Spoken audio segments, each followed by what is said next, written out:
नमस्कार दोस्तों। आजकल हम सभी की जीवन शैली खाद्य प्रसंस्करण और फूड प्रोसेसिंग से जुड़ी हुई है। तो आज के सेशन में हम जानेंगे कि जो प्रोसेस्ड फूड हम सुबह से लेकर शाम तक खाते हैं, क्या सही में ये सेफ हैं? कौन कौन से हानिकारक केमिकल्स इसमें मिलाए जाते हैं? खासकर आप किसी भी सुपरमार्केट, चाहे वो डी मार्ट हो या हो रिलायंस फ्रेश, या फिर आप किसी और कंपनी के सुपरमार्केट से जाकर इन चीजों को ला रहे हैं, तो एक जागरूक उपभोक्ता को किन किन चीजों का ये ध्यान रखना चाहिए। साथ ही साथ दोस्तों, एक बहुत ही खतरनाक तकनीक अभी यूज की जा रही है फूड प्रोसेसिंग के अंदर, जिसे कहा जाता है फूड इरेडिएशन। और दोस्तों, ये जो फूड इरेडिएशन है, कई लोगों का मानना है कि यह फूड इरेडिएशन कैंसर जैसी चीजें भी पैदा कर सकता है। तो आखिरकार क्या यह फूड इरेडिएशन सेफ है? सरकार इसे क्यों प्रमोट कर रही है और किस प्रकार से इसका उपयोग किया जाना चाहिए, आज के सेशन में हम ये सब चीजें जानेंगे।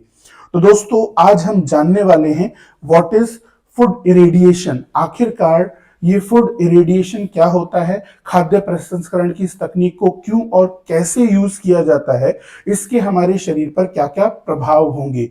ये आपके सिविल सर्विसेज के एग्जाम के पॉइंट ऑफ व्यू से तो बहुत महत्वपूर्ण हो ही जाता है, साथ ही साथ आपकी दैनिक जीवन में भी आपको इस प्रकार की चीजें पता होनी चाहिए और आप भी एक जागरूक उपभोक्ता बनने चाहिए।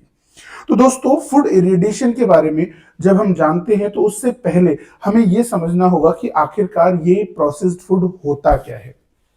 तो देखो दोस्तों, आजकल बहुत ज्यादा फूड वेस्टेज हो रहा था और हमें हमारे देश में खाद्य प्रसंस्करण के लिए कार्य करने थे। इसीलिए हमारे भारत सरकार ने जगह जगह मेगा फूड पार्क्स बनाए हुए हैं, जहां पर हमारे किसान कुछ खाद्य सामग्रियों, रॉ फसलों को लेकर आते हैं और फिर उन रॉ फसलों को तरह तरह की प्रोसेसिंग टेक्निक से गुजारा जाता है। फिर वो बन जाते हैं रेडी टू ईट प्रोडक्ट और प्रोसेस्ड फूड। और ये जो प्रोसेस्ड फूड होते हैं, फिर उनका हम कंजम्पशन करते हैं। हालांकि जैसे कि मैगी हुआ या फिर कोई भी पैकेजिंग में जो आपको फूड मिल रहा है, वो सब के सब प्रोसेस्ड फूड है। कुछ लोगों का मानना है कि हम प्रोसेस्ड फूड नहीं खाते क्योंकि उनको लगता है कि केवल मैगी खाना, पिज्जा खाना, बर्गर खाना यही प्रोसेस्ड फूड है, और वो इसी चीज की सबसे बड़े छलावे में है। जाने में अनजाने में हम सभी लोग प्रोसेस्ड फूड, प्रसंस्कृत खाद्य का ही उपयोग कर रहे हैं। कुछ लोगों को ऐसा लगता है कि कोल्ड ड्रिंक पीना या फिर कुछ डोनाल्ड हमारे मैकडोनल्ड्स के बर्गर खाना, पिज्जा खाना, ये सब ही आपका प्रोसेस्ड फूड में आता है। जबकि लोगों को लगता है कि बटर प्रोसेस्ड फूड नहीं है, या फिर कोई हेल्दी स्नैक्स ले रहा है या फिर ओट्स खा रहा है, ये सब प्रोसेस्ड फूड नहीं है। तो वो बहुत गलत है। प्रोसेस फूड प्रोसेसिंग की कई सारी पद्धतियां हैं और हम सभी लोग बहुत ही ज्यादा प्रोसेस्ड फूड खा रहे हैं। इवन आप लोग जो शुद्ध और सेहतमंद समझे जाने वाली सब्जियों का भी प्रयोग करते हो, फलों का प्रयोग करते हो, ये भी प्रोसेस्ड फूड है। तो दोस्तों, जानते हैं कि क्या है प्रोसेस्ड फूड और कितने प्रकार के होते हैं। तो देखो दोस्तों, अगर हम प्रोसेस्ड फूड की बात करें, तो प्रोसेस्ड फूड जो है हमारा, वो एक ऐसा खाद्य है जो कि फसलों या फिर प्रकृति से उत्पन्न होने के बाद में किसी भी प्रकार के उद्योग में उसे बनाया गया, उसे पुनः निर्मित किया गया और फिर वह हमारे जीवन में खाने के उपयोग में लाया गया। और इसे इसलिए पुनः निर्मित किया गया ताकि जो खाना हमारा बहुत जल्दी खराब हो जाता था, वो अब खराब ना हो और हम उसे लंबे टाइम तक उपयोग में ले सके। इससे खाद्य सुरक्षा तो मिलती ही मिलती है, साथ साथ हमारे देश के कई लोगों को रोजगार भी मिलता है। इसीलिए भारत सरकार ने जगह जगह मेगा फूड पार्क्स बनाए हुए हैं, जिनमें से कुछ मेगा फूड पार्क्स हमारे राजस्थान में भी बनाए गए हैं। तो दोस्तों, ये जो प्रोसेस्ड फूड होते हैं, इन्हें हम अगर वर्गीकृत करना चाहें, तो ये प्रोसेस्ड फूड को हम लोग चार ग्रुप्स में डिवाइड कर सकते हैं। सबसे पहले आते हैं अनप्रोसेस्ड और मिनिमली प्रोसेस्ड फूड, जिन्हें बहुत ही कम या ना के बराबर प्रोसेस किया जाता है, जिसमें हमारे अनाज आ जाते हैं। जैसे कि कोई भी अनाज है, चाहे वो पैकेट में आ रहा हो या फिर आप किसी कट्टे में लेकर आ रहे हो या फिर आप किसी देसी तरीके से लेकर आ रहे हो, तो वो अनाज लगभग लगभग ग्रुप 1 में आता है, जो कि एक हेल्दी फूड है जिसका आप उपयोग कर सकते हो। चाहे आप फल सब्जी लेकर आ रहे हो या फिर कोई मार्केट से अंडे खरीद रहा है या फिर रॉ मीट खरीद रहा है, तो वो सब का सब आपका प्रोसेस्ड फूड है। इवन आप लोग जो घी भी खरीदते हो वो भी प्रोसेस्ड फूड ही है, पर आप इसका उपयोग कर सकते हो, यह सेहत के लिए नुकसानदायक नहीं है। फिर दोस्तों ग्रुप 2 में आते हैं हमारे प्रोसेस्ड क्यूलिनरी इंग्रेडिएंट्स, जिनके अंदर हम घी, बटर, ऑलिव ऑयल आदि चीजों को लेते हैं। ये भी अगर सही पद्धति से विनिर्मित किए जाएं तो यह भी हमारे हेल्थ के लिए लाभदायक होंगे। फिर तीसरे ग्रुप में आते हैं हमारे प्रोसेस्ड फूड, जहां से हम ये कह सकते हैं कि अब हानिकारक खाद्य पदार्थ आपके जीवन में जा रहे हैं, क्योंकि यहाँ पर इनको लंबे समय तक बचाने के लिए बहुत ज्यादा हानिकारक केमिकल्स का यूज किया जाता है। जैसे कि इसमें बहुत ज्यादा पैराबीन्स का यूज होता है, या फिर यहाँ पर कई लोग सॉर्बिक एसिड, सॉर्बेट, इन सब का यूज कर लेते हैं। इवन आप लोगों ने सुना ही होगा कि मैगी के अंदर सोडियम मोनोग्लूटामेट की मात्रा बहुत ज्यादा पाई गई, जिससे उसके अंदर लेड कंटेंट बहुत ज्यादा बढ़ गया, और जैसे ही बहुत ज्यादा लेड कंटेंट उसमें पाया गया वह हमारे हेल्थ के लिए काफी ज्यादा हानिकारक रहा। इवन आप लोगों ने सुना ही होगा कि एमडीएच हो गया, या फिर हमारे जो एवरेस्ट के मसाले हैं इनमें भी कार्सिनोजेनिक कंटेंट पाए गए हैं, जिनसे कैंसर हो सकता है। तो जब ये थर्ड ग्रुप के प्रोसेस्ड फूड आप कंज्यूम कर रहे हैं तो कंज्यूमर को कुछ महत्वपूर्ण चीजें ध्यान रखनी चाहिए।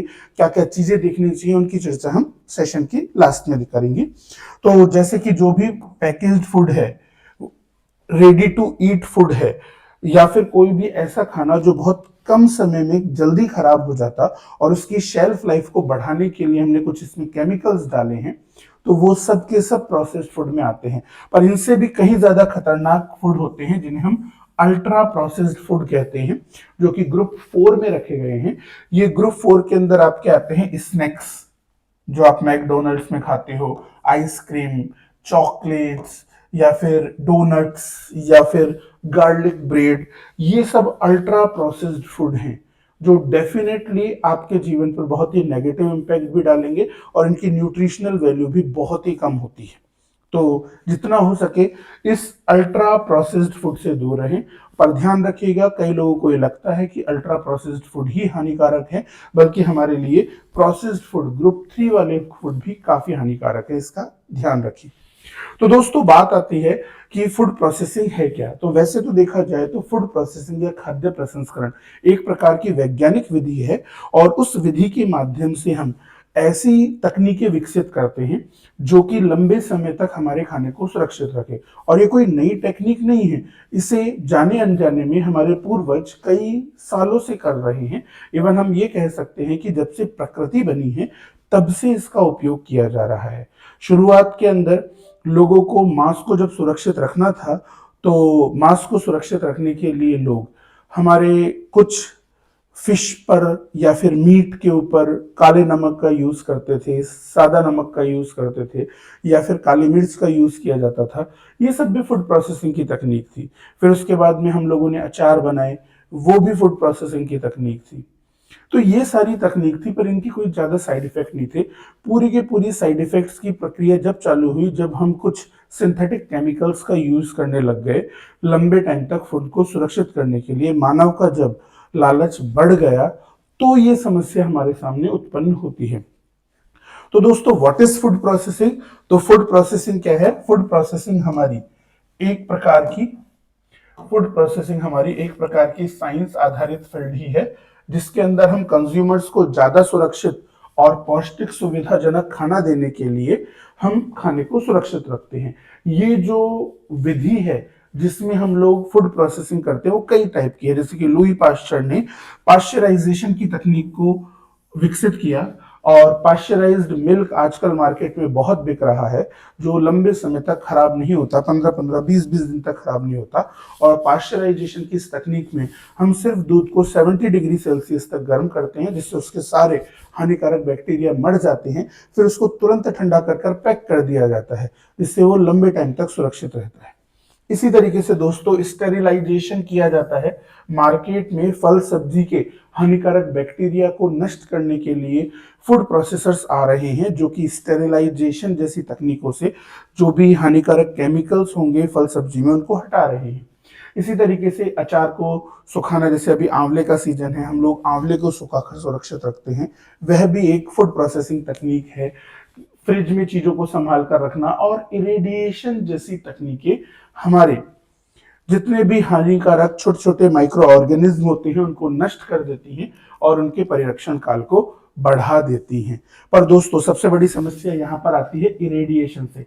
कई लोगों का मानना है कि विकिरण विधि द्वारा खाद्य प्रसंस्करण करना, खाने पीने की चीजों को लंबे समय तक सुरक्षित रखना, रेडियो एक्टिव सब्सटेंसेस इनके अंदर डालना हमारे हेल्थ के लिए हानिकारक है। इससे ना सिर्फ हम लोगों के शरीर को नुकसान होगा, बल्कि कैंसर जैसी भयानक बीमारियां भी हो सकती है। तो इरिडिएशन क्या होता है, इस पर हम विस्तृत चर्चा करेंगे। पर फूड प्रोसेसिंग में हम फर्मेंटेशन से लेकर जर्मिनेशन, फोर्टिफिकेशन जैसे कई तकनीक यूज करते हैं। फर्मेंटेशन में हम खाने के अंदर प्रोबायोटिक्स को बढ़ा देते हैं, जो कि हमारी गट हेल्थ के लिए अच्छे होते हैं, गुड बैक्टीरिया डेवलप करते हैं।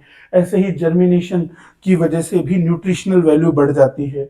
और फोर्टिफिकेशन तो बहुत आजकल यूज आ रहा है, क्योंकि मार्केट में फोर्टिफाइड फूड अवेलेबल है। जैसे कि हमारा मक्का है, उसमें अगर हम विटामिन ए, विटामिन सी की एफिशिएंसी को बढ़ाना चाहते हैं तो हम फूड प्रोसेसिंग से फोर्टिफिकेशन कर सकते हैं। इन्हीं को ही फोर्टिफाइड फूड कहा जाता है, जिसके अंदर हम किसी विशेष पोषक तत्व की मात्रा को बढ़ा देते हैं। तो ये सारी चीजें यहाँ पर की जा सकती है। इसके अलावा हमारा ये जो फूड प्रोसेसिंग है वो हमारे एग्री फूड वैल्यू चेन को भी काफी मजबूत करती है, जिससे आर्थिक विकास भी होगा और खाद्य सुरक्षा भी हमें प्राप्त होगी। तो ये सारी चीजें की जाती है। इवन आप लोगों को ये समझना चाहिए कि इवन जब आप कोई फल भी मार्केट से खरीदते हो तो वो भी एक लंबी चेन से होकर गुजरता है और उसके हर चरण पर फूड प्रोसेसिंग की जाती है। जैसे कि फल जब मार्केट में आते हैं तो सबसे पहले फूड प्रोसेसिंग के अंदर उन्हें साफ किया जाता है, उन्हें धोया जाता है, जिससे डर्ट, पेस्टिसाइड्स और छोटे मोटे माइक्रोब्स उसमें से हट जाते हैं। उसके बाद में उनको उनकी साइज के हिसाब से, उनके कलर के हिसाब से, उनकी क्वालिटी के हिसाब से छांटा जाता है, जिसे सॉर्टिंग और ग्रेडिंग कहते हैं। इसके बाद में दोस्तों चिलिंग और रेफ्रिजरेशन की प्रोसेस होती है, जिसमें हम चाहते हैं कि हमारे जो फल हैं वो लंबे समय तक सुरक्षित रहें, इसीलिए उनको कोल्ड स्टोरेज में रखकर रेफ्रिजरेट किया जाता है, उनके टेम्परेचर को कम किया जाता है, जिससे कि ऑक्सीकरण की जो गति है वो कम हो जाए। और जैसे ही ऑक्सीकरण की गति कम होगी तो लंबे टाइम तक हमारा खाद्य सुरक्षित रह पाएगा। इसके बाद में इरेडिएशन जैसी तकनीक का यूज किया जाता है, जिससे जो भी हानिकारक बैक्टीरिया हैं जो मानव को नुकसान पहुंचा सकते हैं वो नष्ट हो जाएंगे। उसके बाद में इन्हें एक कंट्रोल्ड वातावरण में रखा जाता है, जिससे इनको लंबे समय तक सुरक्षित रखा जा सके। इसीलिए देखो, आजकल आप लोग किसी भी फल सब्जी को किसी भी मौसम में प्राप्त कर सकते हो। आपने मार्केट में से कई सारी फल सब्जियां देखी होंगी जो 12 महीने उपलब्ध हैं। कारण यही है कि हमारे पास अब ये फूड प्रोसेसिंग की तकनीक है और फिर उन फलों को उनके अनुसार पैक किया जाता है। जैसे कि फ्रेशनेस रहे तो वो कुछ अक्रिय गैसों को भर देते हैं। जैसे कि आपने देखा होगा कि अंकल चिप्स की पैकेजिंग अलग होती है, ब्रेड की पैकेजिंग अलग होती है, पिज्जा के बेस की पैकेजिंग अलग होती है। ये सब अलग अलग टाइप से होते हैं। तो इस तरीके से हमारा फूड मार्केट में आता है और ये एक प्रोसेसिंग होती है। तो अब यहाँ पर हमारे सिविल सर्विसेज का प्रश्न बन सकता है कि व्हाट इज फूड इरिडिएशन, और आखिरकार ये जो फूड इरिडिएशन है वो कितने प्रकार से किया जा सकता है, कैसे किया जा सकता है। आप लोगों का मेंस का एक क्वेश्चन बन सकता है कि फूड इरिडिएशन से आप क्या समझते हैं, इसके करने की प्रक्रियाओं पर प्रकाश डालते हुए इसके लाभ और हानि पर एक तुलनात्मक अध्ययन कीजिए। तो इस तरीके का पेपर में क्वेश्चन पूछा जा सकता है, जो कि आजकल आरपीएससी पूछ रही है, तो इस पर भी आपको फोकस करना चाहिए। तो दोस्तों, फूड इरिडिएशन जो है वो हमारे फूड प्रोसेसिंग की एक तकनीक है, जिसमें हम फलों को पर एक आयनाइज्ड रेडिएशन डालते हैं, फूड इरिडिएशन के अंदर हम फलों पर क्या करते हैं, एक आयनीकृत विकिरण को डाला जाता है। और सबसे इंपॉर्टेंट बात यह है कि ये जो आयनीकृत विकिरण इसमें डाले जाते हैं, ये कंट्रोल्ड डोज होती है, एक नियंत्रित वातावरण में इनको डाला जाता है। अगर एक मात्रा से आप ज्यादा विकिरण डालोगे तो फिर ये आपके लिए हानिकारक हो सकते हैं। तो एक कंट्रोल डोज के साथ में दिए जाते हैं, जिससे जो भी खाने में बैक्टीरिया, फफूंदे या फिर कीड़े हैं वो सब नष्ट हो जाते हैं। पर ध्यान रखिएगा, फलों को कोई भी रेडियो एक्टिव या फिर किसी भी प्रकार से मानव के लिए असुरक्षित बनाए बिना ही ये प्रोसेस की जाती है। यानी कि ये सारे विकिरण केवल उसी लेवल तक, उसी प्रकार से दिए जाएंगे जिससे कोई भी हानिकारक साइड इफेक्ट यहां पर ना हो फलों को। ये जो फूड इरिडिएशन की तकनीक है हमारे इंडिया में भी काफी यूज हो रही है। और फूड इरिडिएशन के अंदर हम देखें तो हमारे भारत में आलू, प्याज, मसाले, आम, अनाज, दालें, तिलहन जैसी चीजों के अंदर बहुत फूड इरिडिएशन यूज हो रहा है। और फूड जैसे कि अगर हम बात करें तो आलू, प्याज और जितने भी प्रकार के हमारे कंदमूल हैं, यानी कि जो जमीन में उगते हैं, उनके अंकुरण को रोकने के लिए किया जा रहा है, ताकि लंबे टाइम तक इन्हें मार्केट में प्रोड्यूस किया जा सके, दिया जा सके। फल और सब्जियों की शेल्फ लाइफ को बढ़ाने के लिए किया जा रहा है, कीड़ों के हमलों को रोकने के लिए किया जा रहा है, और किसी भी प्रकार के छोटे मोटे जीवाणु जैसे माइक्रोबियल कंटेमिनेशन को कम करने के लिए भी यह यूज हो रहा है। और अगर हम किसी फल का, सब्जी का या खाद्य पदार्थ का निर्यात कर रहे हैं, जैसे हम बासमती चावल वगैरह का निर्यात कर रहे हैं, अल्फांसो में आम का निर्यात कर रहे हैं, तो वो लंबे टाइम तक क्वारंटाइन रहें और एक्सपोर्ट कर सके, इसलिए भी हम लोग फूड इरिडिएशन तकनीक का यूज कर रहे हैं। ये जो फूड इरिडिएशन तकनीक है, यह भारत में 3 प्रकार से प्रदान की जाती है। हमारी एक फूड इरिडिएशन तकनीक, ध्यान रखना ये प्रीलिम्स में पूछा जा सकता है आपसे, इवन ये आपसे मेंस में भी क्वेश्चन पूछा जा सकता है, और हमारे आरपीएससी के एसआई जैसे पेपरों में भी ये प्रश्न आ सकता है। तो ध्यान रखिएगा, एक जो सबसे ज्यादा प्रचलित विधि है वो है गामा रेज। हम कोबाल्ट 60 नाम के रेडियोधर्मी पदार्थ का प्रयोग कर कोबाल्ट 60 नाम के समस्थानिक का प्रयोग कर एक कंट्रोल्ड एनवायरनमेंट में गामा विकिरणों को फल, सब्जियों, अनाज, चावल, प्याज, आलू, इन सब पर डालते हैं, जिससे कुछ हानिकारक बैक्टीरिया नष्ट हो जाते हैं। तो पहली जो सबसे ज्यादा यूज की जाने वाली तकनीक है गामा इरिडिएशन, वो हम यूज करते हैं। या फिर हम दूसरी तकनीक में इलेक्ट्रॉन बीम का प्रयोग कर लेते हैं, और तीसरी तकनीक में हम कुछ एक्स विकिरण डालकर फूड प्रोसेसिंग में फूड इरिडिएशन कर रहे हैं। यानी कि ध्यान रखिएगा, मेनली 3 तकनीकें हम लोग यूज कर रहे हैं। एक तो गामा किरणें डाल रहे हैं, इसमें कोबाल्ट 60 समस्थानिक का प्रयोग किया गया है, दूसरा इलेक्ट्रॉन बीम रेडिएशन, और तीसरा एक्स रेज का हम यूज कर रहे हैं। तो दोस्तों, हमारा ये जो फूड इरिडिएशन तकनीक है, इसमें हम गामा किरणों वाले में कोबाल्ट 60 रेडियो एक्टिव समस्थानिक का यूज करते हैं। और भारत में एटॉमिक एनर्जी डिपार्टमेंट के अंतर्गत एटॉमिक एनर्जी डिपार्टमेंट के अंतर्गत हमने एक board of radiation and isotope technology BRIT बनाया हुआ है, जो खाद्य पदार्थों के लिए कोबाल्ट 60 का सप्लाई करता है, जिससे ये जो फूड इरिडिएशन है ये किया जा सके।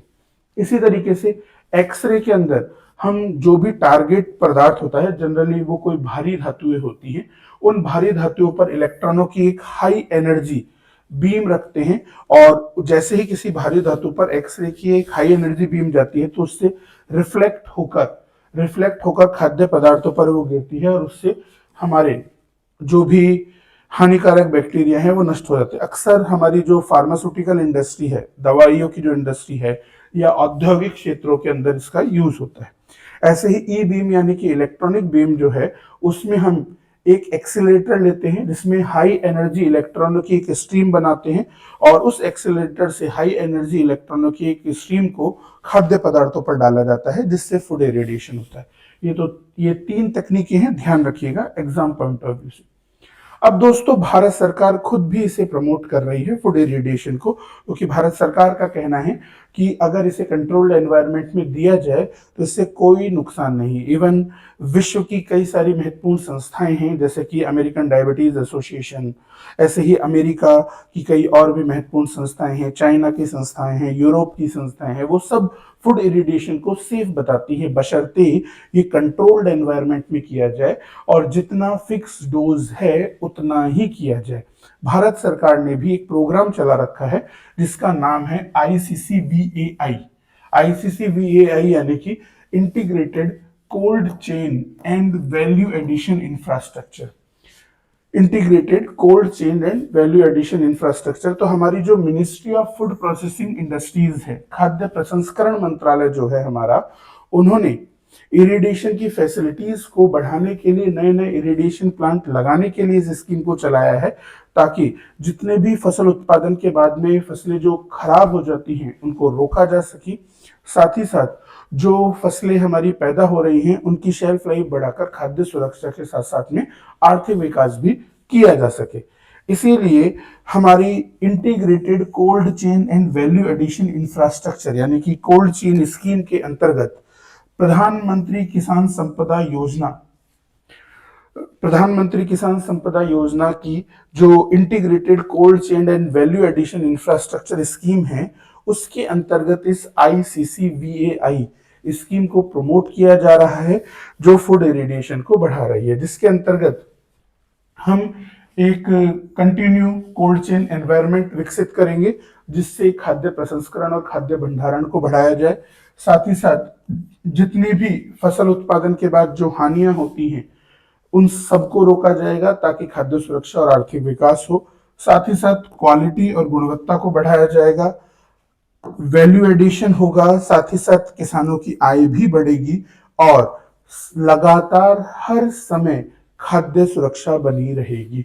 तो इन सभी उद्देश्यों के साथ में स्कीम की जा रही है।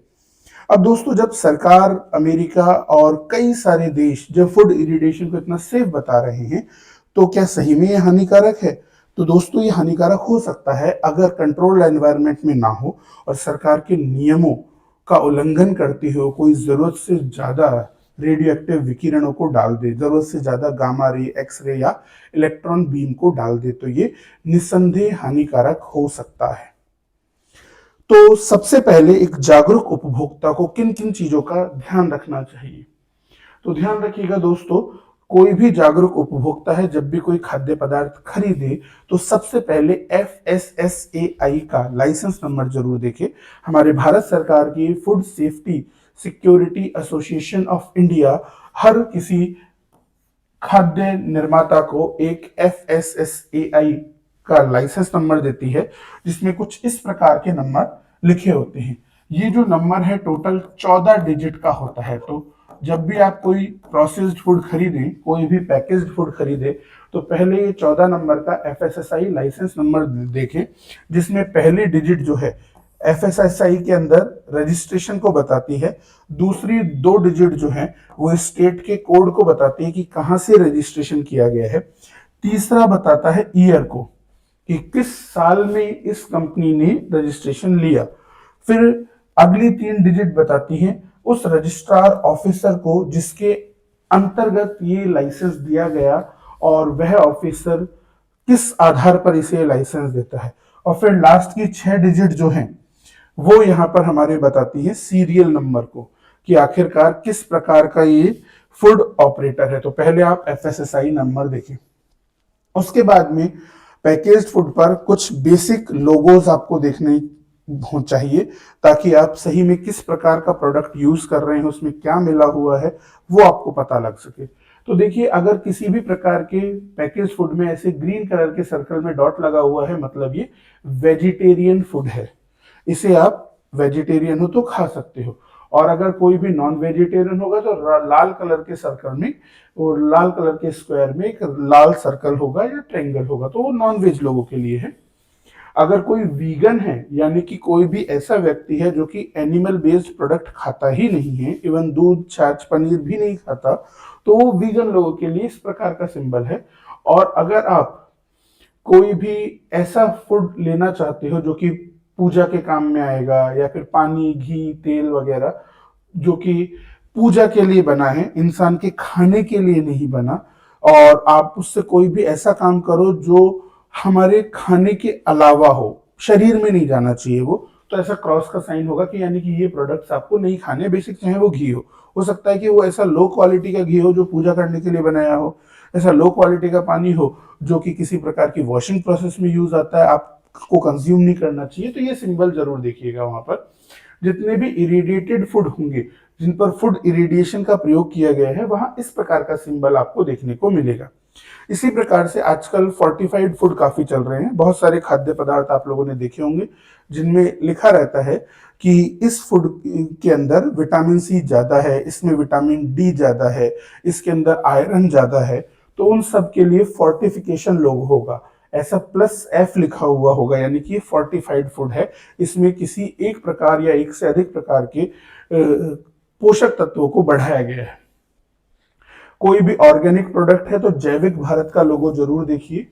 और लाइसेंस नंबर की हम बात कर ही चुके हैं, आईएसआई मार्क आप जानते ही हो। और अगर कोई भी एग्रीकल्चर प्रोडक्ट है तो एग्रीकल्चर प्रोडक्ट के लिए एग मार्क का साइन जरूर देखिए, यानी कि जिसमें कोई ज्यादा फूड प्रोसेसिंग यूज नहीं हुई है, वो ग्रेड 2 यानी कि ग्रुप 2 का प्रोसेस्ड फूड है, तो एग मार्क साइन आपको वहां पर मिलेगा। इसी तरीके से कुछ नए सिंबल्स हैं जिसके अंदर आप लोगों को देख लेना चाहिए। जैसे कि इस प्रकार का सिंबल है, मतलब इसमें कोई आर्टिफिशियल प्रिजर्वेटिव नहीं है, कोई हानिकारक केमिकल नहीं है, इसे आप बिना किसी सोच विचार के यूज कर सकते हो। कोई भी जेनेटिकली मॉडिफाइड फसल नहीं है, बायोटेक्नोलॉजी का यूज नहीं हुआ है, तो इस प्रकार का नॉन जीएमओ का साइन मिलेगा आपको। किसी में कोई भी एक्स्ट्रा शुगर नहीं डाली गई है तो ये नो एडिड शुगर का साइन आपको मिलेगा। इसी प्रकार से आयरन फोर्टिफाइड है तो Fe लिखा हुआ होगा। कोई भी खाना ऐसा है जो कि इजी टू डाइजेस्ट है, लाइक प्रोबायोटिक्स, तो इस प्रकार का सिंबल आपको यहाँ पर प्रोबायोटिक्स का मिल जाएगा। तो ये चीजें थोड़ा सा आपको देखनी होंगी। साथ ही साथ दोस्तों कुछ बेसिक नंबर्स हैं जो आपको पता होना चाहिए, जो कि हमारे फूड सेफ्टी सर्टिफिकेशंस में दिए जाते हैं। जैसे कि एक नंबर आपको दिया जाता है HACCP। ये जो है इसको दर्शाता है कि ये जो भी खाद्य पदार्थ बनाया गया है वो कुछ हैजार्ड फोकस्ड फ्रेमवर्क को ध्यान रखकर बनाया गया है, बहुत ही क्रिटिकल कंडीशन में बना हुआ है। तो HACCP वाला जहां पर भी टैग लगा हुआ दिखे पे आपको, तो ये आपको मान लेना चाहिए कि क्वालिटी ऑफ जो फूड है वो ठीक है, बट एक कंट्रोल्ड एनवायरनमेंट में है। तो किसी भी पैकेज फूड की क्वालिटी का जो पहला मानक है क्वालिटी मैनेजमेंट का, वो दिया जाता है HACCP से। HACCP के बाद में ISO 22000 का लोगो जरूर देखें, जो कि ये बताता है कि HACCP के मानकों को मानने के बावजूद भी ISO मैनेजमेंट सिस्टम ने और ज्यादा फूड सिक्योरिटी और फूड क्वालिटी का ध्यान रखा है। और फिर इसके बाद में अब ग्लोबल लेवल पर FSSC 22000 है, जो कि जिसने ISO 22000 प्रोग्राम को फॉलो कर लिया है, उसके बाद भी ट्रस्टेड सर्टिफिकेशन इसको मिला है कि इसमें कोई हानिकारक पदार्थ नहीं है, जिसे आप एक्सपोर्ट इजीली कर सकते हो। इंपोर्टेड प्रोडक्ट्स में आप इसे देख सकते हो। तो ध्यान रखिएगा, FSSCC सबसे अच्छा क्वालिटी मैनेजमेंट का मानक है।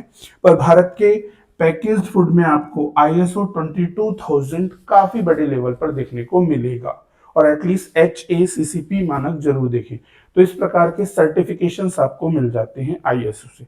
ISO 22000 फॉलो हुआ है तो इस प्रकार का लोगो वहां पर पैकेज फूड पर आपको लगा हुआ मिलेगा। इसे जरूर ध्यान से देखें और तभी पैकेज फूड आप लोग खरीदें।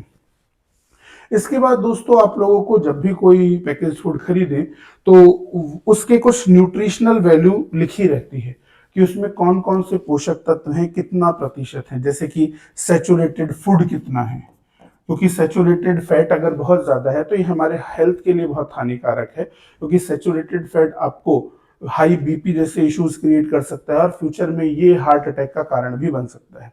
तो जब भी आप खाद्य पदार्थ खरीदे पैकेज फूड, तो उसमें न्यूट्रिशनल फैक्ट जरूर देखें कि पर सर्विंग्स के अंदर कितने ग्राम कैलोरीज हैं, कितना सैचुरेटेड फैट है, कितना नॉन सैचुरेटेड फैट है, कौन कौन से केमिकल्स मिलाए गए हैं, उन केमिकल्स के कंटेंट कितने हैं, वो आपके लिए हानिकारक है या नहीं, ये बेसिक चीजें आपको पता होनी चाहिए। तो दोस्तों, आजकल के जमाने में हेल्थ को सुरक्षित रखना बहुत बड़ा टास्क बन गया है, क्योंकि कहते हैं ना, पहला सुख निरोगी काया। तो इसीलिए जब भी आप कोई पैकेज्ड फूड खरीदें तो ध्यान रखिएगा, ये सारे चीजों को आपको देखना है। तो दोस्तों, इसी प्रकार के science and technology related general awareness के कई और टॉपिक भी हम लेकर आते रहेंगे। साथ ही साथ ध्यान रखिएगा, इसी प्रकार के प्रश्न अब हमारी सिविल सर्विसेज एग्जाम्स में पूछे जा रहे हैं, क्योंकि ये प्रश्न केवल साइंस के नहीं, आपकी दैनिक जीवन को भी प्रभावित करते हैं। तो इसी प्रकार के वीडियोस को देखते रहिए और अपनी नॉलेज को बढ़ाते रहिए। जय हिंद, जय भारत।